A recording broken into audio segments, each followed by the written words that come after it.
friends, welcome to today's video. My name's Stephanie and today I'm going to be talking about the best of Olive Ave. If you're familiar with my channel, you know that I review Olive Ave and she mainly does these seasonal releases, which as a seasonal wearer, I greatly appreciate. So even though they don't launch as often as a lot of other brands on the market, they still have a really nice catalog of shades. So I'm going to be talking about some of my favorites. So without further ado, let's get into the best of Olive Ave.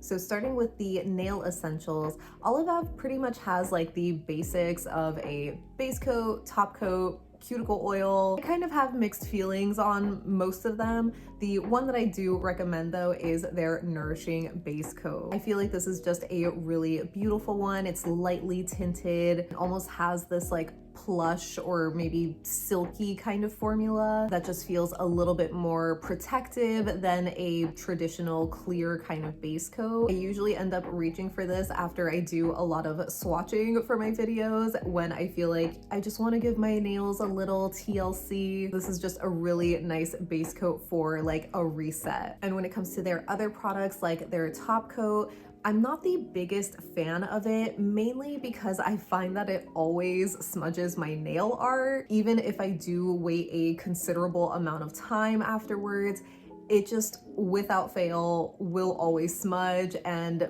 that just is so annoying to me. I don't know why it happens. If there's like an issue with the chemistry of the specific top coat from Olive Ave, just not liking the formulas of whatever other polishes I use, because when I use it as a regular top coat for just like a plain solid color manicure, I don't really experience like bleeding with it necessarily. So it's just a little bit of a weird thing that I don't especially love. But if you don't do nail art and you just have a lot of Olive Ave creams, I feel like you might like the base coat. And then with their cuticle oil, I believe it's like an almond scented oil or just an almond based oil. And I personally feel like it's okay. It's not really like a standout oil for me. Like I've mentioned before, my nails are on the thinner side. I sometimes get peeling and I usually prefer a slightly thicker or more complex oil blend. I just personally don't see the results from more simple oils like Olive Ave or even Holo Tacos, for example.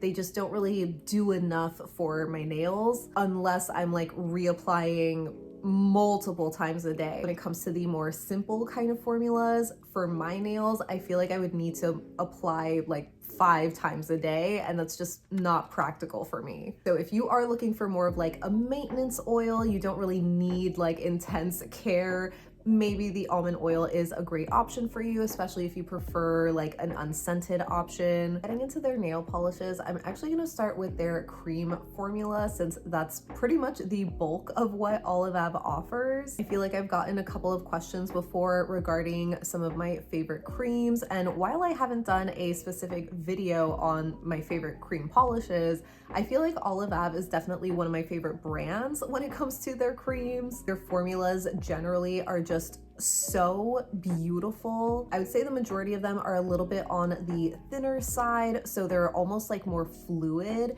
but still incredibly even coverage. They self-level like a dream, and they build up to be fully opaque in 2 coats. But there are some shades that I feel like could pass as a 1-coater, which I especially love. I find they can be especially useful for like last minute manis, or especially when it comes to nail art, because I think having a more pigmented formula is just better for nail art painting. So getting into some of my favorites, the top one that I want to recommend is Zinc. This one is described as a dusty sage green, and it is just so beautiful.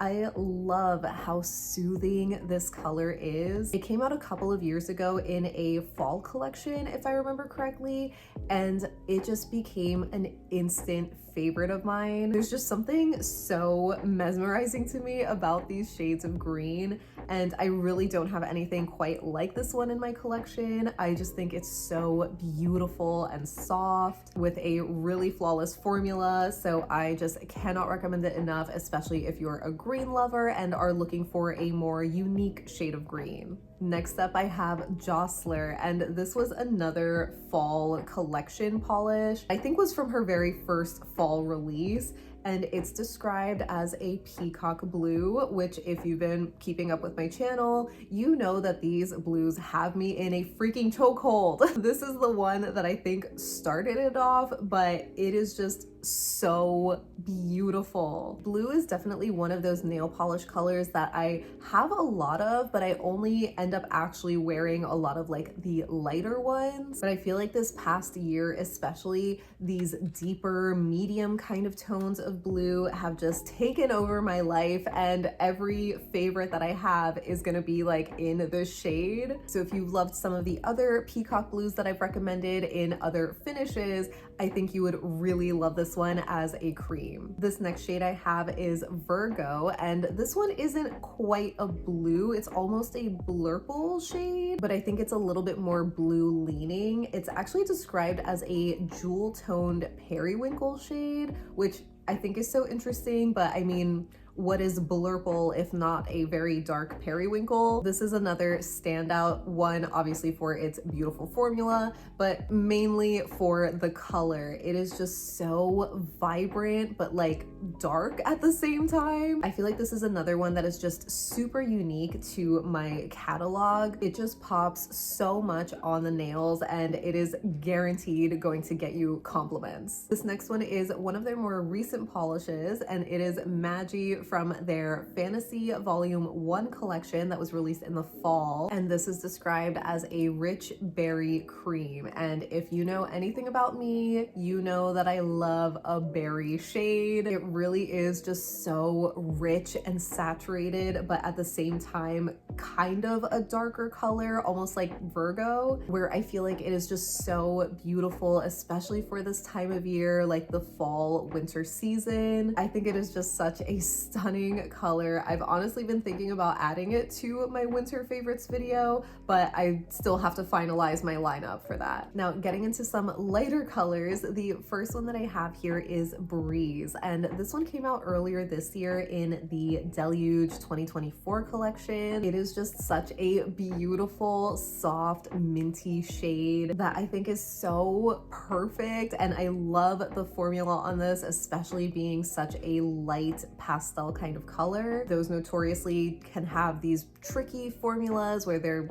finicky, streaky, not always the best, but this one is just incredible, and I feel like it's just true for a lot of other Olive Ave creams, but I wanted to highlight this one just because it is such a beauty that came out earlier this year that I feel like needs a spotlight again. I think one of my top favorite creams though is Jeannie. This one came out I think in a spring collection either last year or the year before, and it is just the most perfect, softest shade of cornflower blue, or even a soft periwinkle. I feel like it is just so light and elegant and dainty. This is the kind of color that I could live in the spring. I'm pretty sure I've talked about it before, but I have a hoodie in this color. I have a tumbler in this exact color. It is just one of my favorite colors, even though I don't really talk about it as much as I talk about pink. There's just something so beautiful and soothing about this shade that I feel like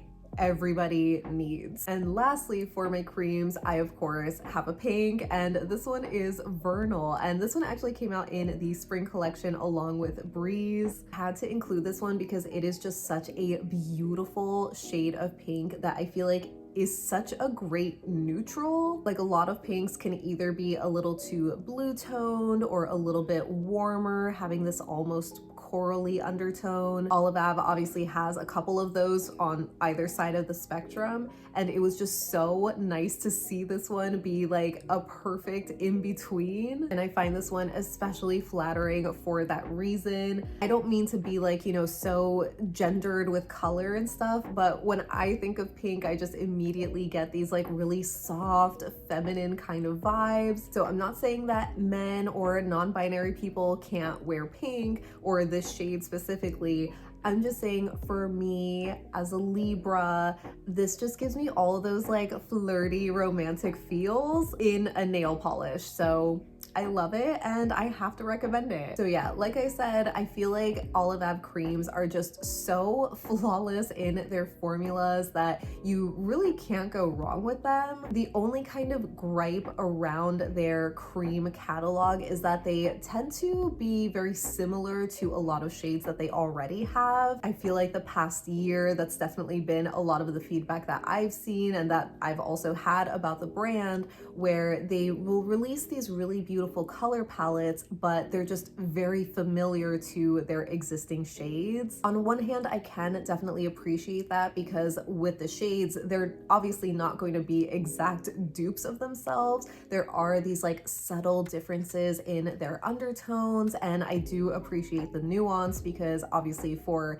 everyone's skin tone, we all have different undertones and overtones, and so one shade isn't going to look the best on everybody. I definitely do love having options, and there are a lot of options with Olive Ave, but I can see how it can be a little frustrating maybe, especially because unfortunately with Olive Ave, just like a lot of other smaller indie brands, they aren't able to keep everything in their catalog in stock all the time. Olive Ave unfortunately has had to retire a lot of shades, and unfortunately, a lot of the ones that have been retired are some of my favorites. The good news is that she does try to bring some of those shades back, but I think if I remember, it was in the last like couple of months that Walker had talked about her manufacturer kind of changing the rules of like what is needed for a restock, where before she was able to restock like, you know, the normal amount, but now they're expecting her to restock like 3 times the amount. And so because of that, she has to be a lot more selective in the shades that she's gonna be bringing back. So it really sucks to kind of be in that position because obviously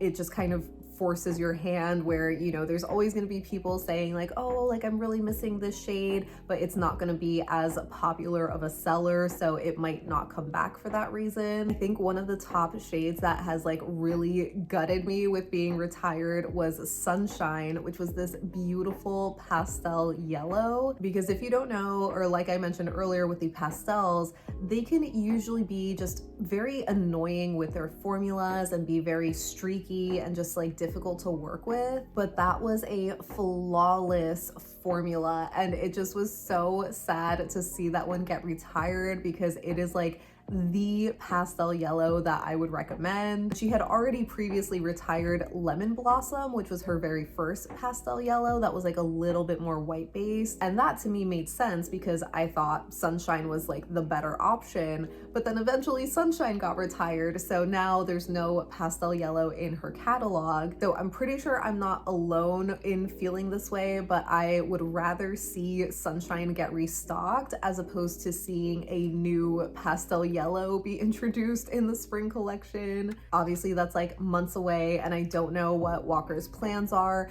but I feel like that's just kind of the sentiment around her catalog when there's a shade that's sold out, that people would rather see it restocked versus seeing a 2.0 version come out instead. So all in all, not really the end of the world by any means, especially when it comes to nail polish and, you know, cream formulas specifically, where there are just so many of them on the market. But yeah, in general, I definitely would recommend any of Olive Ave's creams. Just go with whatever color is your favorite and you are not going to be disappointed. So aside from their cream finishes, they do have a few other specialty finishes like shimmers and holographics, both of which I would consider to be more on the subtle side, especially compared to other indies on the market, which, you know, everybody has their different tastes. I don't always love a lot of the shimmers or holos that Olive Ave puts out because they are on the more subtle side. I really like them to be more like in your face, but there are some that really stand out in my opinion. The first one is Theoretical, which came out this summer in the summer reading collection. It is just a beautiful coral kind of base with this golden shimmer that just is summer in a bottle. I guess I wouldn't say this has one of the more stronger shimmers in Olive Ave's catalog, but I still just really love how that yellow shimmer glows against the base because it just looks like this really warm sunset. I am just such a fan of it and think it is such a staple summer color. For a yellow shimmer that does stand out, I would highly recommend Partly Sunny from the Spring Deluge collection.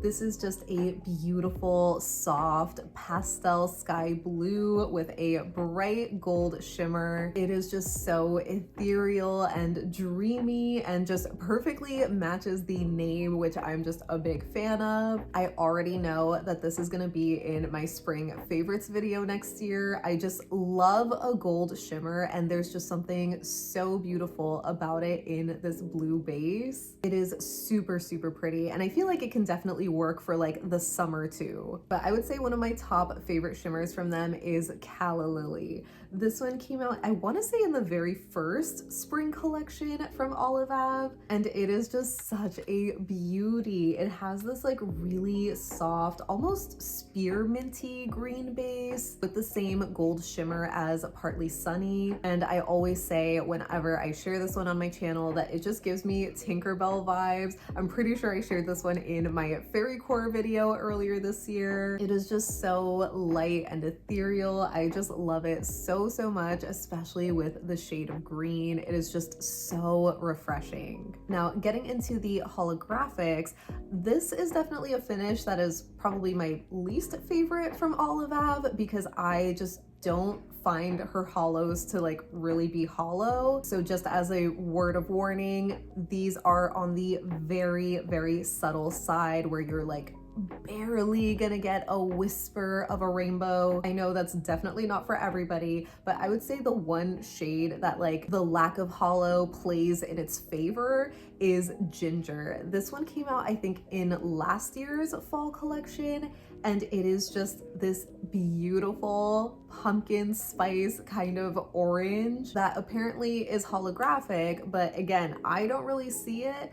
I just see this like dusting of a silver kind of micro shimmer, and to me that just looks like sugar. So I feel like this is the perfect shade for fall when you want this like cinnamon, sugar, pumpkin spice kind of vibe on your nails. It is just so pretty. And again, I don't love that Olive Ave holos are like not hollow, but this is one I am forgiving of just because the color is so beautiful. I just feel like the finish looks intentional. For an actual holo though, I have Hail, and this is just a typical silver scattered kind of holographic topper. I know it's not unique by any means, but if you don't already have a scattered holo topper in your collection, I would just highly recommend this one because it is just so beautiful, so dainty, but it's definitely very rainbowy, which I appreciate. I think it's gonna be a great value when you consider the size and the cost, especially if you're picking it up for Black Friday. So that wraps up the best of Olive Ave. As always, I can't wait to hear what you think of my favorites that I shared, if we have any in common. I'm especially curious to know if you're gonna be shopping anything for Black Friday, because I know a lot of people haven't tried Olive Ave yet, and so I feel like this would be a really great time to do that, because I think shopping during a sale is the best time to try a brand. And even though I definitely can understand a lot of people feeling bored from Olive Ave because of their collections over the past couple of years being a little repetitive, I do still think they have some beautiful shades and really impressive formulas, so I think they are worth checking out, especially if you need some basics in your collection. So make sure to leave me any and all thoughts that you have down below so we can chat about it. But thank you so much for hanging out with me today. I hope you have a great rest of your day, and I'll see you in the next one. Bye!